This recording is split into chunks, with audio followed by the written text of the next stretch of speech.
اللهم فاطر السماوات والأرض عالم الغيب والشهادة رب كل شيء ومليكه أشهد أن لا إله إلا أنت أعوذ بك من شر نفسي وشر الشيطان وشركه وأن أقترف على نفسي سوءا أو أجوره إلى مسلم.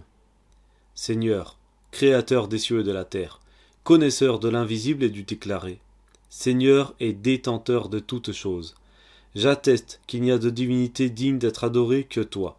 Je me mets sous ta protection contre le mal de mon âme et contre le mal de Satan et de son associationnisme, et de me causer à moi-même un mal ou de le causer à un musulman. Allahumma fatir as-samawati wal-ard. Seigneur, créateur des cieux et de la terre. Dans la version française, le mot fatir a été traduit par créateur.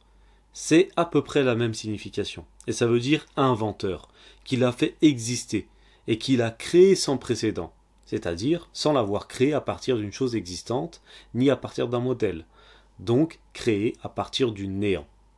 Alim al-ghaybi wash-shahada, connaisseur de l'invisible et du déclaré. Donc connaisseur de tout ce que les créatures connaissent et de tout ce qu'elles ne connaissent pas. Il connaît tout ce qui est visible et tout ce qui est connu, ainsi que tout ce qui nous est invisible et tout ce qui nous est inconnu. Rabba kulli shay'in wa malika, Seigneur et détenteur de toutes choses. Donc c'est lui qui détient toutes choses et qui a également le dessus sur tout. Ashhadu an la ilaha illa ant. J'atteste qu'il n'y a de divinité digne d'être adorée que toi.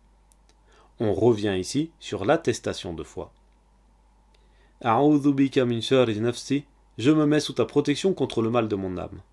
Ici, nous demanderons à Allah la protection pour que le mal qui est en nous ne ressorte pas à l'extérieur, c'est-à-dire tous nos mauvais penchants, nos mauvaises pensées, les pensées de mal qui traversent nos têtes parfois, et bien que toutes ces mauvaises choses restent dans le fond de nos âmes et ne sortent jamais à l'extérieur. En résumé, nous demandons la protection d'Allah contre le suivi de nos passions, car cela va à l'encontre de la guidée droite.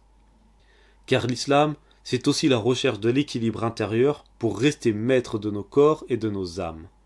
L'islam qui appelle à la maîtrise de soi et à la sérénité de l'âme. Wa shar al-shaytan wa shirkih, et contre le mal de Satan et de son associationnisme. Donc contre ses waswas, c'est-à-dire ses mauvaises insufflations, ses murmures, contre ses égarements et contre sa séduction, donc d'être séduit par le diable. Et le sens voulu ici est la protection contre Satan lui-même et contre ses suppôts, et de son associationnisme, c'est-à-dire contre tous ses appels et ses waswas, ses murmures, ses insufflations, pour nous appeler à l'association envers Allah, qui est le pire des péchés. Wa an aqtarifa ala nafsi su'an aw ajurahu ila muslim. Et de me causer à moi-même un mal ou de le causer à un musulman.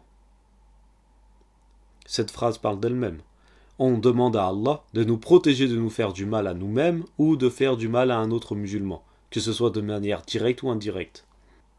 Et pour rappel, dans un hadith bien connu, le prophète sallallahu alayhi wa sallam a dit que le vrai musulman est celui dont les autres musulmans sont à l'abri de sa langue et de sa main. Subhanakallahumma wa bihamdik ashhadu an la ilaha illa anta astaghfiruka wa atubu ilayk.